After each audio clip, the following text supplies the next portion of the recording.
No other name but the name of Jesus. Pangalan na tatawagin natin pag tayo'y binabawian ng buhay.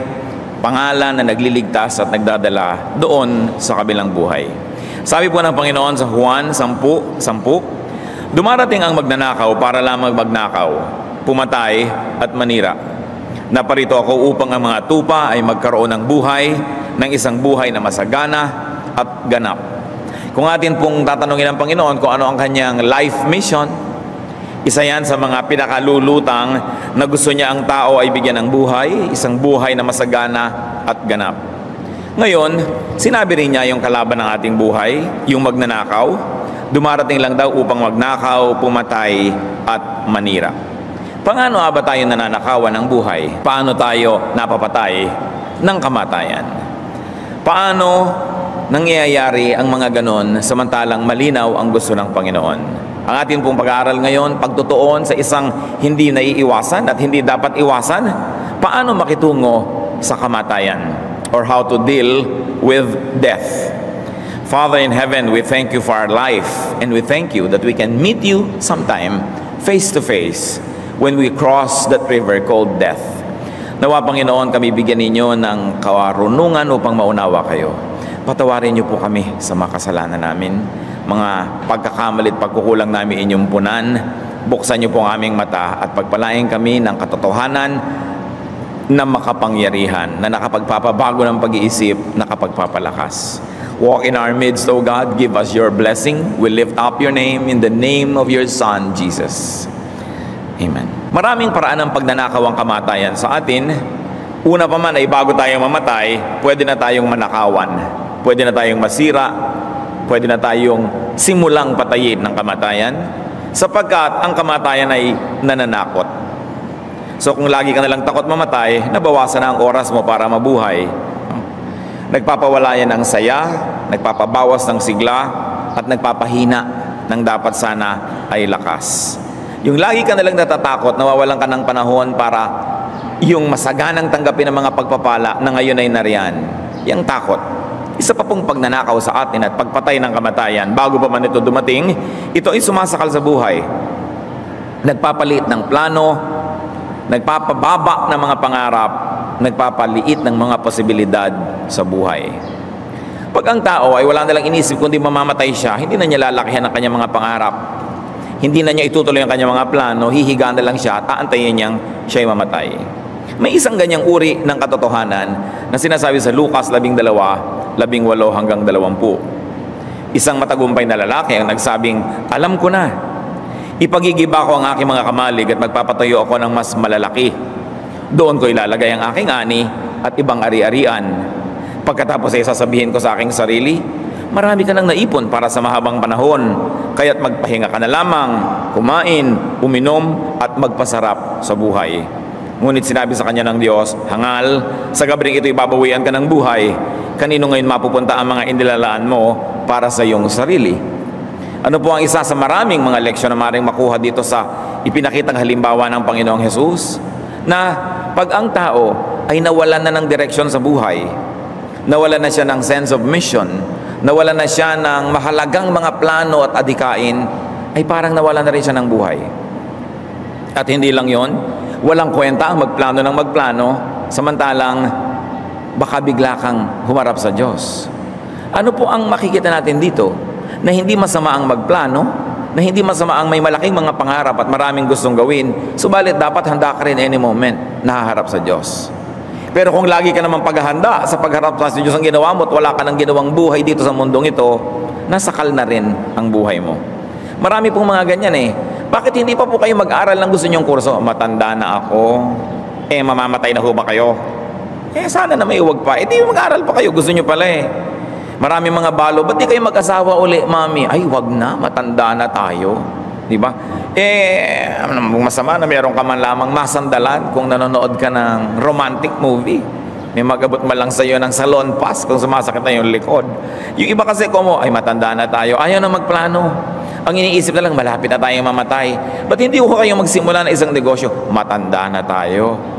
Anong ibig sabihin doon? Hihiga na lang tayo, maghihintay na embalsamuhin dahil matanda ka na. Pag lagi ang iniisip mo kamatayan, no? wala ka nang ma-accomplish sa buhay. Ang takot sa kamatayan ay pumipigil sa pagiging mabunga.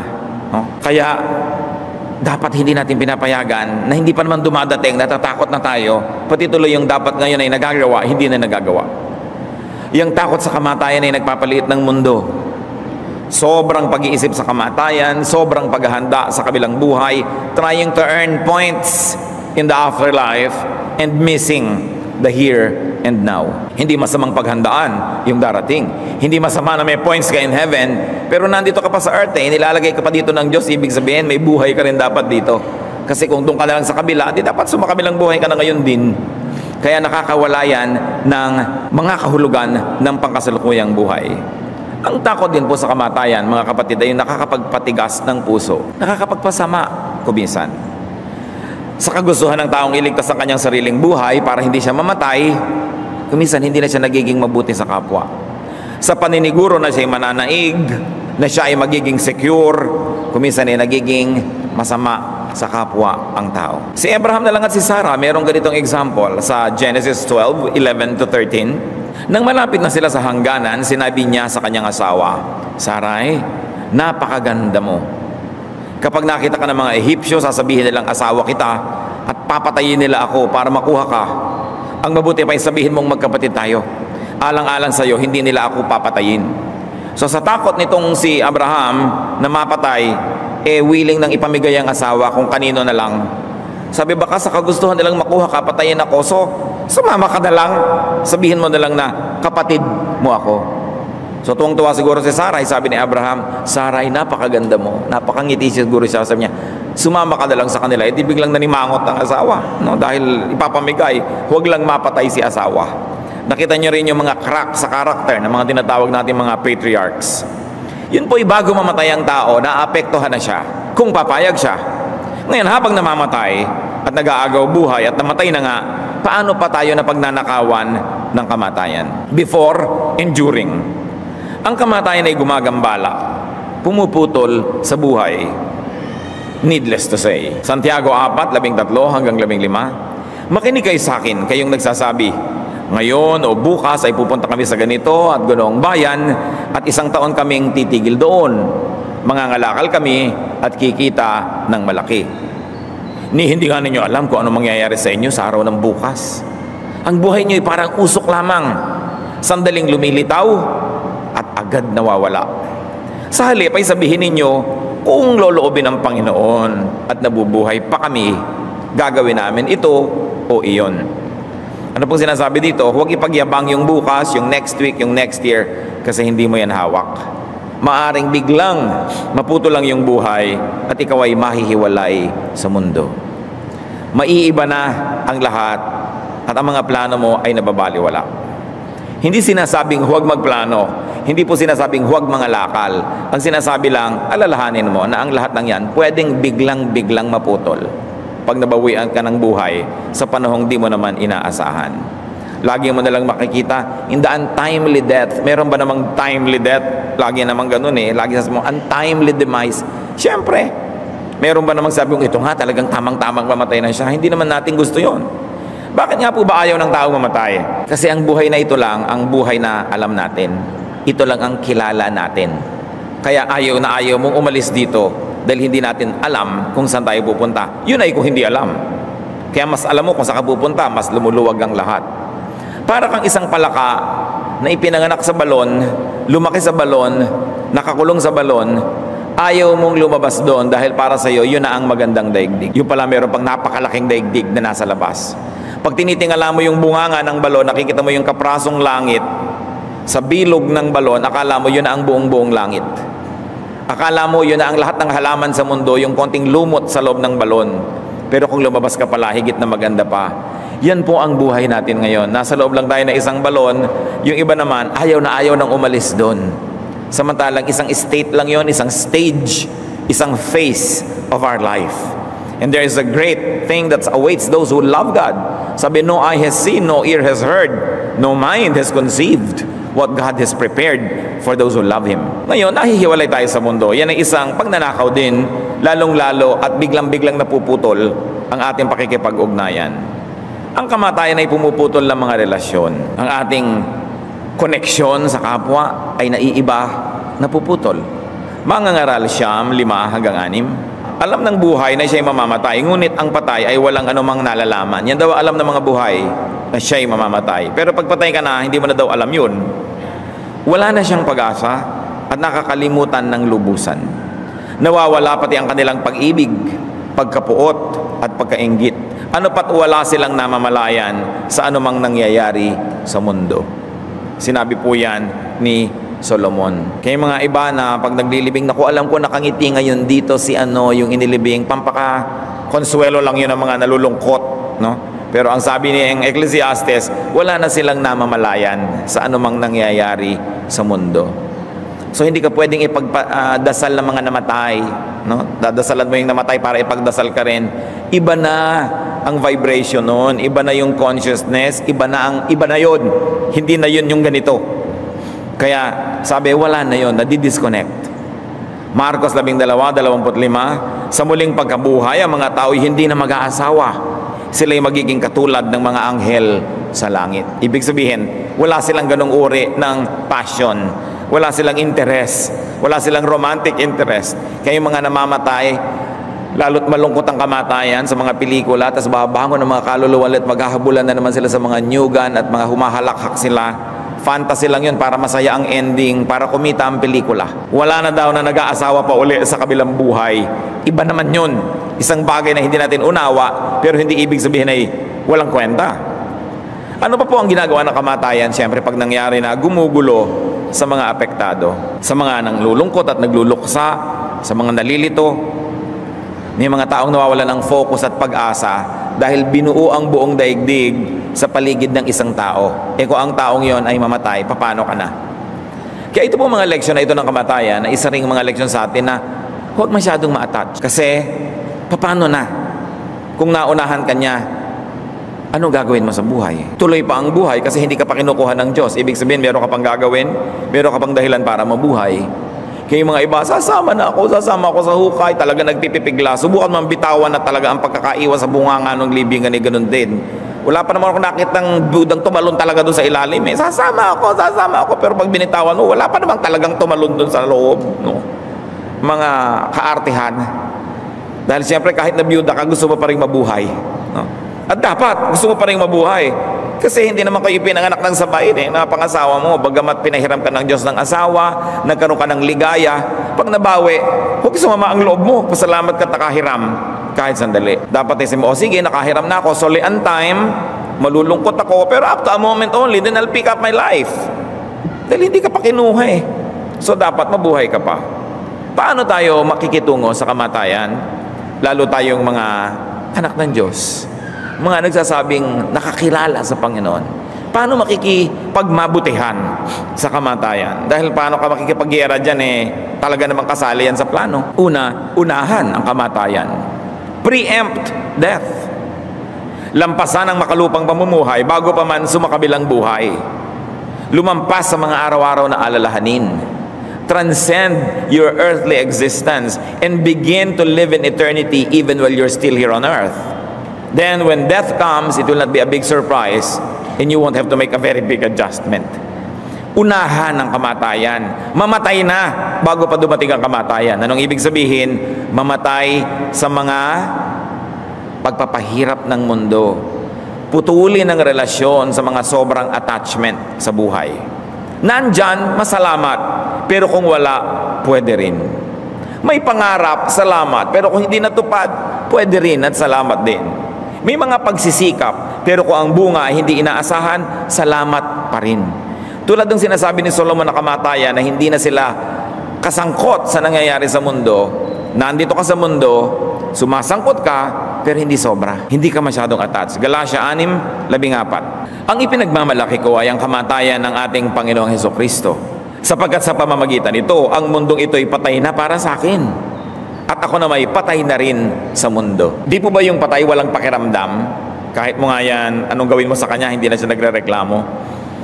Well, we cannot be totally and completely dead to the world. We can begin an early and an advanced kind of death to the world. Halimbawa, nabigo ka, o hindi ka na masyadong nagluluksa dyan. May hindi nagmahal sa'yo, may nag-ignore sa'yo, hindi mo masyadong iniinda. Hindi ka masyadong sensitive. Patay ka na sa mundo. Hindi ka nauunawaan ng mga tao, hindi ka nila na-appreciate, hindi mo yun ipagpapakamatay. Dahil patay ka na sa mga ganong feeling. Hindi ka magkaroon ng malaking bahay, malaking kotse, natututo ka makontento kung anong meron ka dahil patay ka na sa mundo. Bagamat, kung nandyan, di salamat. Kaya napaka-importante sa buhay yung unahan mo yung kamatayan. Huwag mo nang hayaan na pagdating pa lang ng kamatayan, tsaka ka madedetach. Have a healthy level of detachment while you engage life. Actually, it's a challenge. Kung paano natin ibinabalanse na nabubuhay ka ng buong buo ayon sa kalooban ng Diyos, pero patay ka rin sa mga yon. At palagay ko, kung inyong iisiping mabuti, magkakaintindihan tayo sa sinasabi ko. That it's there, if it's not there, then it's not there. That you won't cry over spilled milk. That you will not live your life in regret and worry and anxiety. Mabuhay ka at mamatay, pwede. At ganoon ang itinuturo sa atin ng Biblia. Transcend earthly existence. Pero hindi ka naman magiging yung para mga monks na ayaw ng kumain, sinasaktan ng sarili, dinedeny nila na meron silang katawan, itinatanggi nila na meron silang sikmura, itinatanggi nila na meron silang mata, ayaw na nilang tumingin. Kaya may mga monks na pag lumalabas sila sa kanilang mga monasteryo, nangakapikit, kapit-kapit sila, at isang bata lang ang naglalakad sa harap nila na may maliit na kampanilya para malaman nila kung lulusong, aahon, liliko, ayaw nilang tumingin. May mata pa sila Anong ibig sabihin ng may mata ka pero detached? Naapektuhan ka pero hindi masyado. May dumaan diyang sexy, nagagandahan ka rin pero hindi naman para habulin mo. Meron ka nakitang mga kalungkutan, nalulungkot ka rin pero hindi naman para ipagluksa mo ng todo at tumalong ka na sa bangin dahil sobra ka na depressed. Naapektuhan ka, but only up to a point. And that is a very strong sense of protection that spirituality can give to people. Juan 4:34, sinabi sa kanila ni Jesus, ang pagkain ko ay ang tuparin ng kalooban ng nagsugo sa akin at tapusin ang ipinapagawa niya sa akin. Siyempre, ito ay isang talinghaga. Sapagkat dinatnan ng mga disipulo niya si Jesus na hindi pa kumakain, kaya pinapakain siya, sabi niya, ang pagkain ko ay gawin ng will of God. Bagamat alam natin na si Jesus naman ay mahilig din kumain at natawag pa nga siyang matakaw ng mga critics. Ang tawag sa kanya ay glutton. So napaghahalo ni Jesus yung kanina pa natin pinag-uusapan, engagement with the world and detachment from it. Enjoying the material world and at the same time being able to survive and still find great joy even though those things are not there. Kaya sabi niya, pwedeng meron, pwedeng wala. That's the balance. So agahan ang makalangit na pamumuhay. Huwag nang hintayin pumunta sa langit para magsimulang magkapakpak at magkahalo. Pwede mo nang simulan yan kung ano man ang ibig sabihin ng talinghaga na yon. Lucas 17:21. At wala rin magsasabing nagsimula na ito dito o doon, sapagkat ang totoo ay naghahari na ang Diyos sa inyo. Ito po ang sagot ng Panginoon sa mga nagtatanong na kailan darating ang kaharian ng Diyos. Sabi ni Jesus, hindi naman dumarating yun na parang andito, nandun. Sabi niya, nagsimula na yan. Ang totoo ay naghahari na ang Diyos sa inyo. So nagsimula na ang kaharian ng Diyos. Nandito pa lang tayo, nagsimula na yung langit sa bawat isang tao.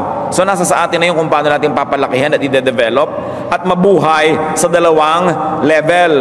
Na nabubuhay ka sa langit dahil nagsimula na at nabubuhay ka pa rin dito. At yan mga kapatid ang malaking hamon kasi meron namang doon na lang sa langit na buhay, dito hindi na. No? Kinalimutan na nandito siya, kinalimutan ng may mga mahal siya sa buhay. Kumaripas na lang sa pagmimisyon, may anak na tao, ang dami pakakanin, nilimot na ang lahat at naglingkod na lang sa Diyos. Paglilingkod ba sa Diyos? Meron kang mga dapat mong gawin dito sa lupa, meron kang mga responsibilidad. So pinaghahalo mo yung dalawa, hindi isa lang. Hindi dito ka lang, wala kang ginagawa para sa langit. Hindi langit na lang, wala kang ginawa para dito.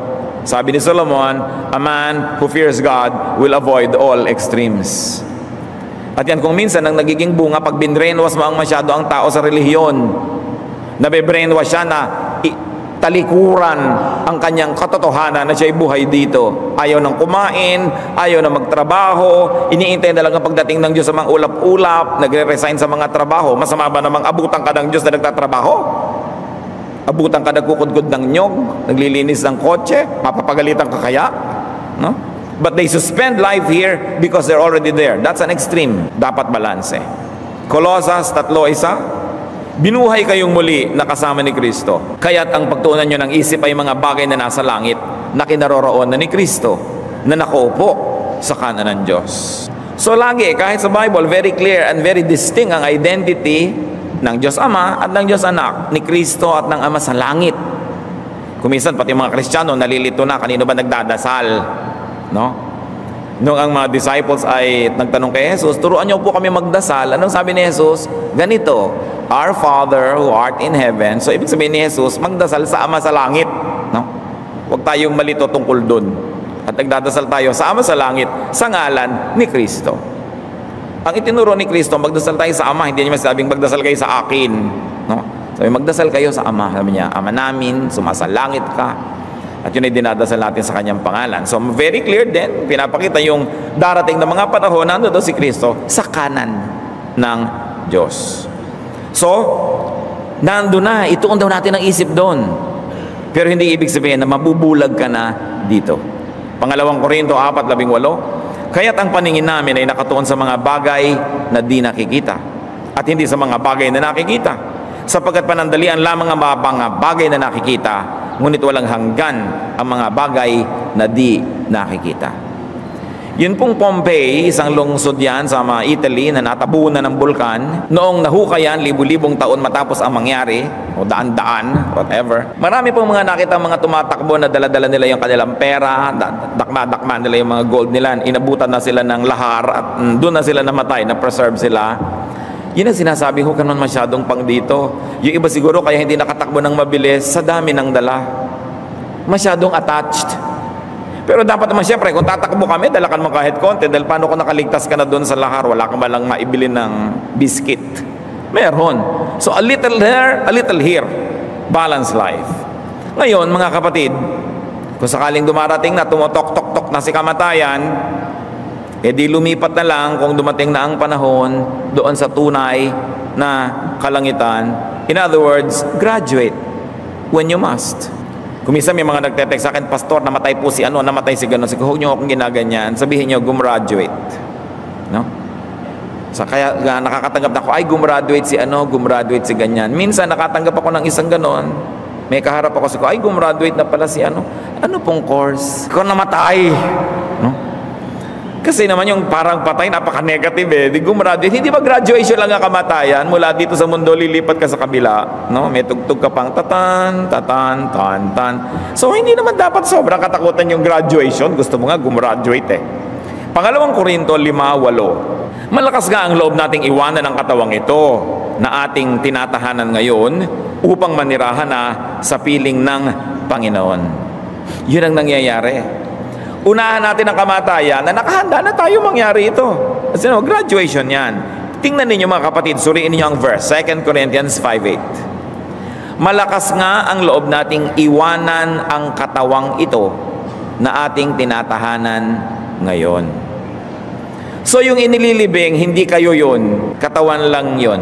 Ang ililibing, hindi yung nanay mo, hindi yung asawa mo, hindi yung anak mo, hindi yung mahal mo sa buhay. Ililibing lang yung katawan niya. Kasi wala na siya doon. Kaya sabi, malakas ang loob nating iwanan ang katawang ito na ating tinatahanan ngayon kasi may iba tayong tatahanan in the future. Kasi sobra kumisang nakakatakot yung kamatayan dahil akala mo nga ikaw yung ililibing. No? Sabi pa na iba, huwag niyo ako ilulubog ha, talagang claustrophobic ako Gusto ko lang yung nakalutang para madaling lumabas. Hindi na nga ikaw yun Yung iniisip, paano kaya ang gagawin sa akin? Hindi ba pagka nag-e-empake kayo ng damit, nasa maleta nyo yung damit nyo, sumakay kayo ng aeroplano, dinala ng carousel yung maleta, inilagay sa baggage compartment. Hindi naman kayo nasasakal, di ba? Kasi wala naman kayo sa loob ng maleta, damit nyo lang yun. So ganun din yung mga inililibing, hindi naman tayo yun Damit lang ng ating kaluluwa yun. So huwag tayong masyadong matakot sa ganyan mga bagay. Filipos 1:23, may pagtatalo sa loob ko. Gusto ko nang pumanaw sa mundong ito upang makapiling si Kristo, sapagkat ito ang lalong mabuti para sa akin. Ano naman daw ang pagtatalo? Kasi gusto naman niyang manatili dito para daw maglingkod pa, para may magawa pa. So sa kanya, maparo at maparito, blessing lang yan, pareho lang. Magkaiba lang. Sabi kong tutuusin, mas gusto ko pa nga yung pumaroon na kay Kristo kaysa ang kasama ko mga Kristiyano. Diba? Di hamak namang mas masarap na si Kristo kaysa mga Kristiyano ang kasama mo. Minsan yung mga Kristiyano, pinakamagugulong tao sa balat ng lupa. Walang ginawa kundi mag-away, magtampo, mag-intrigahan kumisan. Bagamat hindi yun ang dapat na nangyayari. Minsan ang pinakamasasarap ding samahan ng mga Kristiyano, at yun ang dapat. Pero kahit pagano kasarap ang kasamahan sa Kristiyano, meron pa ba namang dapat pag-aagam-agam kung kay Kristo ka nasasama diretso? Pero siyempre, hindi naman tayo hypocrite. Ayaw pa naman talaga nating mag-to die is gain. Gusto pa nating mag-to live is Christ. Hanggat maaari sana, no? Ganun na lang ang prinsipyo. Habang nabubuhay ka, basta to live is Christ. Pag namatay ako, dito die is gain. Pero saka na lang yun. Total, mahaba naman ang eternity. Huwag nang agahan, no? I think that God has instilled in us the love for life. Kasi kung hindi natin mahal ang ating buhay at gusto natin sumakabilang buhay, kahit siguro mapaupo ka sa isang kumukulong tubig, hindi ka nababangon doon, napahipo ka sa isang plancha, hindi mo naaalisin yung daliri mo hanggang matunaw, nakahawa ka sa kuryente, hindi ka bibitaw, dahil hindi ka takot mamatay. So talagang inilagay ng Panginoon sa atin yung takot din konti sa kamatayan para i-preserve natin yung life natin, no? Kaya yung mga iba dyan na biglang nagkakaroon ng mga anong nararamdaman, nagjejeta, sa takot mamatay, no? Nag-e-exercise sa kagustuhang habaan ng buhay. So natural yon to preserve life. Pero kung dulo na, di dulo, graduation na, magmarcha. Anong malaking usapin? Paano pa pakikitungan ng kamatayan, mga kapatid? Huwag laging isipin ang kamatayan. Pag-abalahan at tupagin ang kasalukuyan. Mangangaral 3:12. Alam kong walang pinakamabuti sa tao, kundi magpakaligaya at gawin ang pinakamabuti habang siya'y nabubuhay. Siguro kung tatanungin tayo, ano ba talaga dapat ang gawin ng tao sa buhay na ito? Ito ang sagot. Sagarin mo ang pwedeng kaligayahan at sagarin mo rin ang lahat ng mabubuting magagawa. Paglilingkod sa Diyos at sa kapwa. At yan na ang buhay. At kung nagawa mo yan, huwag ka namang hinayang kung gagraduate ka na. Pupunta ka naman sa next. Balanse. Pinagsama si Paul at si Solomon. Si Paul kasi, pag sa kanya ka lang mag-isang nakinig, huwag ka nang mabuhay dito, puro doon na lang sa kabila, no? Si Solomon naman, sabi niya, dito at doon. At mas malaki pa nga ang timbang na ibinibigay ni Solomon, yung dito. Sabi, ang buhay ay lasapin. Maiksi yan. Pitasin ang mga bunga ng iyong pagsisikap. Enjoy life with your wife. Yung mga sinasabi ni Solomon, siyempre, hindi naman natin paglabanin dapat yan. Galing sa iisang Biblia. So, anong gagawin mo? Balansihin mo sila. So enjoy the maximum enjoyment in life, do the maximum good, and when your time comes up, march to the tune of Aida and graduate. So sa buhay, magtrabaho, mamunga, maglingkod sa Diyos. Mamatay na lang kung kailangan na talagang mamatay na. Hindi yung hindi ka pa namamatay, wala ka nang inisip kundi yun. Cross the bridge when you get there. At paano pa po makikitungo sa kamatayan? Mamuhay ng ganap. Kahit pa nga mamamatay din. Kahit naman alam nating magugutom din tayo ulit, di ba, kumakain tayo. In fact, alam nga nating magugutom tayo ulit, kaya tayo kumakain Kahit naman alam mo, nadudumi ka rin, di ba, daliligo ka rin. Hindi mo naman sasabing, dudumi rin ako mamaya, hindi dala ako maliligo. So, ganun din yun, mamamatay din lang tayo, huwag na tayong mabuhay. Mali. Mamamatay ka nga, kaya dapat habang hindi ka pa namamatay, mabuhay ka ng todo. Para wala kang sukat, pagsisihan at panghinayangan kung darating na yon.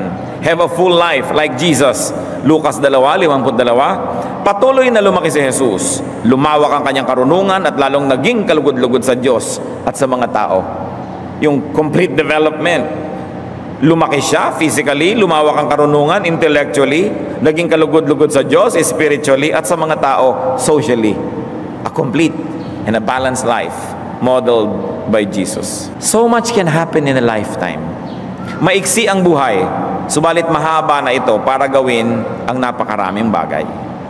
Magplano na parang mabubuhay ng napakatagal, pero mamuhay na para bang bawat araw ay katapusan na. Plan as if you would live very long, live as if each day was your last. Because it just might be your last. So ang maganda niyan, hindi yung isinasara ang araw na meron kayong utang. Bago matapos ang isang araw, in fact, sa lalong madaling panahon, kung meron kayong dapat sabihin sorry, mag-sorry na. Kasi baka bigla kayong mamatay kung kailan pa kayo nag-aagaw buhay, di na makahinga, at saka humihingi ng tawad. Pag pelikula lang yon. Dapat humingi na ng tawad habang may boses pa kayo. O kaya magpatawad na. Hindi yung kinamatayan mo na yung galit mo sa tao. Malay mo, bigla kang kainin ng lupa, hindi ka na nakapagpatawad. Magpatawad na agad, huwag nang tagalan. Kung meron kang dapat ibigay sa tao, ibigay mo na. Meron kang utang na loob na susuklian, suklian mo na, huwag nang tagalan. Para kung namatay yung tao, wala kang pagsisisi. Yan mga anak, mag-entrega na kayo ng uso sa mga magulang nyo para hindi kayo ngungoy sa puntod. No? Kung kailan buhay yung mga magulang nyo, hindi yung mapadala ng prutas. At kung kailan may sakit na, tsaka nyo papadala ng lahat. Bantay lang ako kumakain. Kupas-kupas na yung damit ng mga magulang nyo, hindi nyo ibili ng maganda. Tapos pagka ibinurol, ang ganda-ganda, may sequence pa. Bakit hindi nyo ipahayag habang buhay sila? Bakit kailangan kung kailan na nag-aagaw buhay, malabo na ang mata, tsaka nyo pa itutur? Diba? Kailangan mahalin na agad. Whatever good you have to do, do it now, because the person might die any moment or you might die, and in both cases, sayang. Kaya hindi maganda yung tatanim kang sama ng loob. Alisin mo agad yan kasi nakaka-apekto sa'yo at doon sa kinakasamaan mo rin ng loob. Magplano na parang ikaw ay matagal mabubuhay, magtayo pa tayo ng tindahan, magganito pa tayo. Yung mga iba, magtanim pa tayo ng mga prutas. Sabi, hindi mo na makakain ang bungan yan, malapit na tayong gumraduate. Aba, malay mo humaba ang buhay natin, di ba? At saka, di kakainin ng iba. Yung magplano ka na parang kaya mahaba pa ng buhay. Pero ang pakikitungo mo sa kapwa, sa sarili at sa Diyos, yung para bang ito na yung huli. Di ko ito na nga, wala kang pagsisisihan. Mga ngaralabing 1:8. Kung ang tao ay mabubuhay ng matagal, dapat yang ikagalak yun. Nakita nyo to, yung mga nagtatago ng edad? Hakilabutan kayo. Ilang taon ka na? 55. Hindi masabing 55, 65, 75, 85. Dapat mo 85 and praising God. Diba? Sabi kung kayo nabubuhay ng matagal, dapat niyang ikagalak. Bakit hindi tinatago ang edad? Yung mga nagtatago siguro ng edad, dapat bawian na ng buhay. Total, ayaw pala nila. Diba? Dapat ka magpasalamat sa Diyos. Ngunit alalahanin niyang ang darating na panahon ng kadiliman ay mas mahaba. Ibig sabihin yung time na patay ka na dito sa mundo, lahat ng mangyayari ay walang kabuluhan. So sabi, ipagpasalamat mo bawat taon. Hindi yung habang dumadami ang taon, pakonti yung kandila sa cake. Pakonti ng pakonti, naging abstract na. No? Dahil ikinukubli. So gawin ang ibig, gawin ang dapat. Lahat ng gusto nyong gawin mga kapatid, gawin nyo. Huwag lang sasalungatin ng Diyos. Wala ka naman panalo. So, huwag ka nalang magsikap. No? Gawin lahat. Basta hindi ipinagbabawal ng Diyos, gawin nyo. Binigyan ka ng mata para makakita, binigyan ka ng panlasa para tumikim, binigyan ka ng paa para maglakad. Binuhay ka ng Diyos para buhay ka. Kaya napakaganda ng ating pinaka-importanting salita na mabuhay. No? Kaya mabuhay ka. Huwag kang ganyang lalanta-lanta. Baka meron sa inyo dyan, lalanta-lanta yung umaga na naman. Ang haba na naman ng araw na ito. Tapos pagkagabi, walang inantay ko din mag-umaga na sana. Ang haba naman ng gabi. Sayang! Harapin ang sariling buhay. Marami naman sa atin, at ito napakarami, lalo ang ating mga ina, ang mga kababaihan ng Pilipinas, halos wala na silang sariling life. Nung bata-bata, ibinigay lahat sa asawa. At nung tumanda-tanda, ibinigay lahat sa anak. At sa asawa pa rin. No? Parang wala na silang sariling buhay. Maging mapagbigay, ngunit huwag ipamigay ang sariling buhay. You have to live your life. While you are trying to be a beautiful addition to someone else's life, do not forget that it is your primary duty to live your life. Huwag niyong kakalimutan na kayo man ay nilikha ng Diyos, meron din kayong tungkulin sa inyong sarili, nahabulin na inyong mga pangarap, tupdin ang inyong mga nilalayon sa buhay, at lasapin ang mga inaasam ninyo. Huwag lang kayo maging tungtungan ng iba, bagamat mahal nyo sila. Paminsan-minsan, pumapayag tayo, nagbo-volunteer pa nga, pero hindi ka nabuhay at hindi ka binuhay ng Diyos para tungtungan lang ng iba. Meron ka dapat na buhay na ipinapamuhay na ikaw yon. Kahit isa kang asawa, isa kang magulang, isa kang anak, dapat ibinubuhay mo yung buhay na ibinigay sa'yo ng Diyos. Yun ang assignment mo Exodus 18:17-19, sobrang pagpapakamartir nitong si Moses, inako na lahat ang pakikinig sa problema ng buong bayan. Sinabi ni Jethro, hindi ganyan ang dapat mong gawin. Pinahihirapan mo yung sarili, pati ang mga tao. Napakalaking gawain yan para sa'yo. At hindi mo yan kayang mag-isa. Pakinggan mo itong ipapayo ko sa'yo at tutulungan ka ng Diyos. At ano ipinayo ni Jethro? Divide the work. Huwag ikaw lahat. No? Kaya ka rin mga nanay, kayo na lang lahat. Divide it. Ang lalaking kalabaw ng mga anak ninyo, pagawin nyo sila. No? Pati mga asawa ninyo. Kailangan may oras kayo mga misis na nagpa-parlor, nagpapa-foot scrub para matanggal-tanggal naman yung mga mikikekwek sa mga paan nyo. Di ba? Hindi yung nakatapak na yung tamtak, hindi nyo pa maramdaman. Dahil sa sobra ninyong kabayanihan, sabi, huwag mong gawin lahat yan. Pagawin mo sila at sa lagay, sila na lang ang maluwag at ikaw na lang tong nalosyang ng nalosyang, at matapos kang malosyang, ipagpapalit ka sa 14 anyos. Aba, hindi naman yata ganun yun, ano? Sabi, hindi ganyan ang pamumuhay, ha? Pinapahirapan mo rin sila niyan, at ikaw, kailangan may division of labor. Maging tama lang. Tama lang ang paglilingkod, tama lang ang sakripisyo. Yes, we sacrifice for our loved ones, but you will not be a living sacrifice. Si Jesus yun. No? Hindi ikaw ang kordero ng Diyos na nag-aalis ng kasalanan ng sanlibutan. Hindi ikaw yun. Tao ka rin, meron kang buhay. Dapat ipamuhay mo yan. Live your life. At pahabain ang buhay sa abot ng makakaya. Which only means, pahalagahan ng kalusugan. Kumain ng tama, di ba? Palakasin ang katawan. Wala namang kwenta, yung haba-haba nga ng buhay mo, nakaratay ka naman. Pero salamat na lang sa patay, pero mabuti na yung buhay ka, pero malusog. At bawasan ang pag-aalala. Ang daming turo ni Jesus na don't worry, don't be afraid, don't be anxious. Kasi nagpapaiksi yan ng buhay. Magmahal, payagan mong mahalin ka rin, maging matulungin, tumanggap ka rin ng tulong, do your part, and get your share. Life must be beautiful because life is from God. Kaya kayo naman ang mga nagsasakripisyong kamag-anak, aba, pasanan nyo naman ang krus. Nakita nyo si Jesus, may tumulong din sa pagpapasa niya ng krus, kahit siya nga na si Jesus, may tumulong pa eh. Kaya kayo rin, baka naman sobrang sakripisyo na ng atin nyo, tumandang dalaga na, hindi na nagkaroon ng love life, kapapaaral sa mga kapatid, di ba? Abay, bigyan nyo naman ng break. Mamaya mag-aasawa kayo ng maagat. Yung pamangkin naman niya ang pag-aaralin na naman. Yung mga lolo't lola na nagpalaki na sa inyo, pagtanda, pag-aaragain nyo na ng mga anak nyo, hindi na sila nagkaroon ng panahon na magsaya. Ay, paano ang gagawin nyo? Hintayin nyo na lang silang mamatay, gano'n na lang. Sa langit na lang sila babawi? No. Life must be lived here and there. Pinahahalagahan ng katawan, inaalagaan para lasapin ang magagandang inilaan ng Diyos sa tao. Unang Korinto 3, 16 hanggang 17. Hindi ba ninyo alam na kayo'y templo ng Diyos at naninirahan sa inyo ang kanyang espiritu? Paparusahan ng Diyos ang sinumang magwasak sa templo niya, sapagkat banal ang templo ng Diyos at kayo ang templong yan. Kayo yun, sabi. Alagaan ng katawan. Meron ako isang kaibigan, 1985 pa, sinasaway ko ng manigarilyo. 1985, 23 years ago. Itong nakaraang isang buwan, 2 beses na operahan at tanggal na yata ang 1/3 ng kanyang baga. At nagte-text sa akin para na daw siyang alupihan. Ang dami ng mga naging hiwa at mga tahi sa kanya. So sabi ko, oh, kumusta ka? Mag-usok-usok ka pa. Ay naku, sabi, 2 kamay at 2 paa, suko na, ayoko na mag-usok. Kung sumuko ka naman noong 1985 pa lang, di sana hindi ka nagkaganyan pa, di ba? Pero ayoko na manisi dahil alam na niyang naninisi na nga ako noon, kahit di ako kumikibo. Kasi katawan mo yan eh. Ano ba't pinilalagyan mo ng lasod? Diba? Pagka kumakain ka ng mga sobrang preserved meats, ano ba, kumakain ka ng corned beef, diba? Ang sarap. Pero isipin nyo naman, namatay na yung baka 7 years ago. Pag tinignan nyo yung expiration, mga 5 taon yung corned beef, di 5 taon ang patay yung baka. Ang tagal na, kumakain ka ng bangkay na 5 years old. Ano inaasahan nyo? Lulusog kayo nun? Diba? Something's got to give. Kaya mas fresh yung kinakain mo, mas mabuti. No? Hindi puro preserved. Alam niyo ba na ang inilalagay sa preservative, yun din ang inilalagay sa mga ine-embalsa mo. So, alam mo, hindi yan mabuti sa katawan ko. Kaya dapat pinag-aaralan natin yan.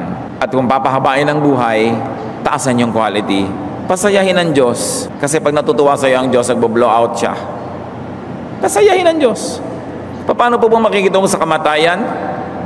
Alalahaning panandalian lang naman talaga ang buhay na ito. Alam nga naman mabuhay ka na 300 years. Siyempre talagang hanggang mga 80, 90, 95, 100, pwede na yun. Ngayon, kung napaaga-aga pa, hindi ka dapat lugi. Nagkaroon ka rin ng life. Kaya kung minsan yung mga estudyante, sa sobrang pagiging serious sa pagiging student, ang tataas talaga ng grade halimbawa, pero wala ng life.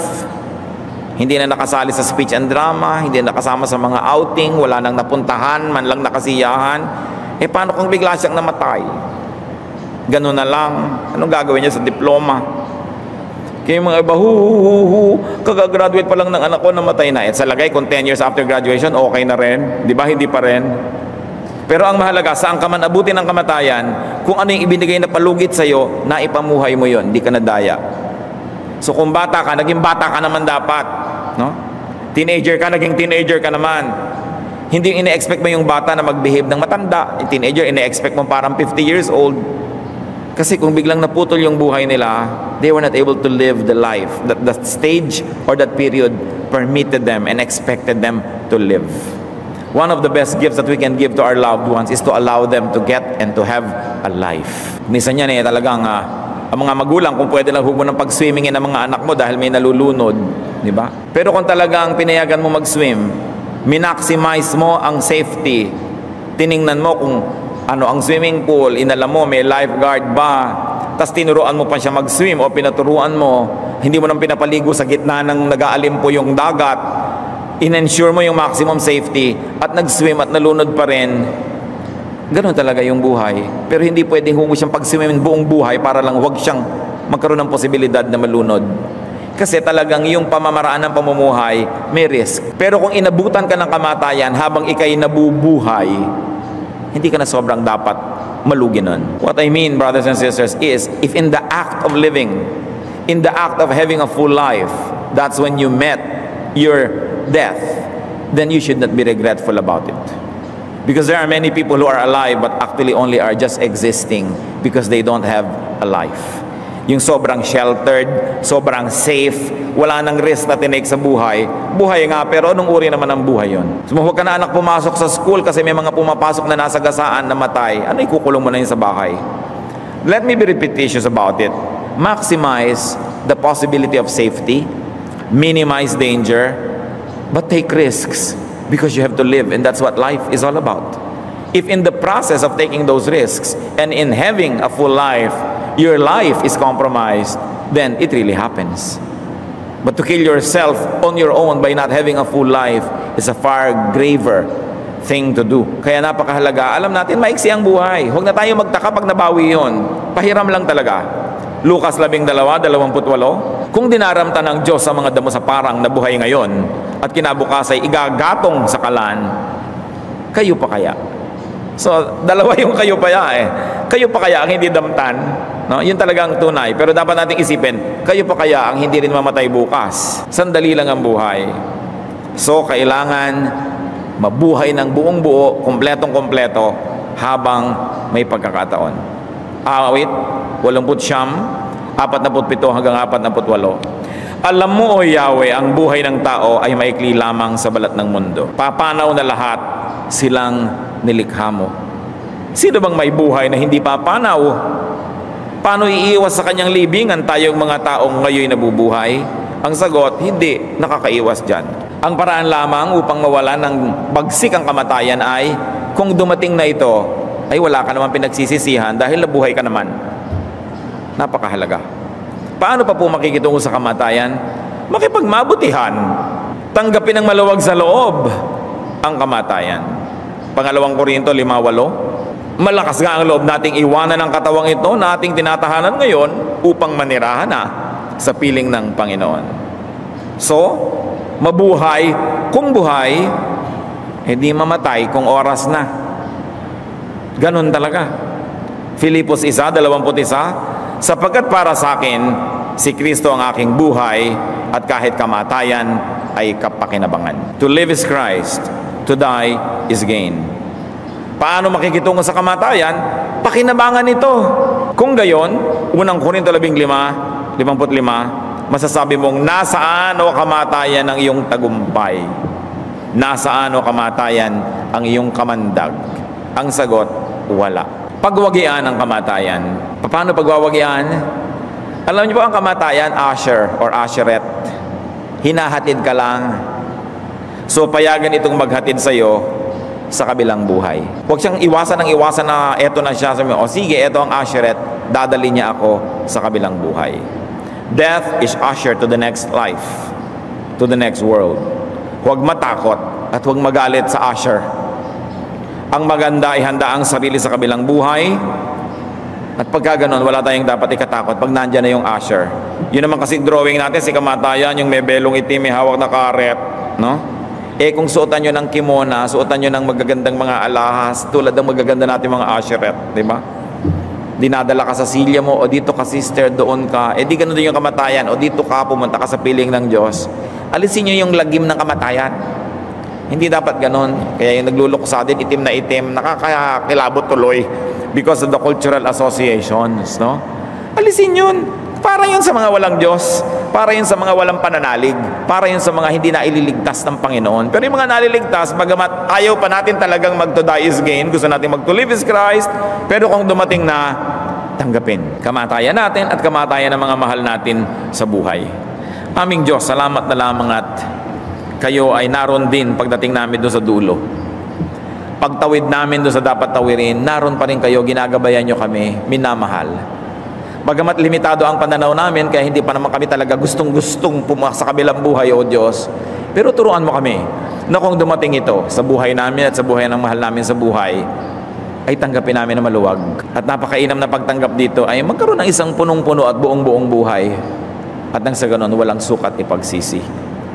Ihanda mo kami, O Panginoon, sa panahong haharap kami sa inyo. Magbulay-bulay tayo mga kapatid, handa ba tayo dyan? Meron ba tayong mga utang na dapat bayaran? Bayaran na. May mga kabutihang dapat gawin? Gawin na. Meron tayong dapat ipagsisi? Ipagsisi na. At sa ilang saglit, makipagdiig tayo sa Diyos.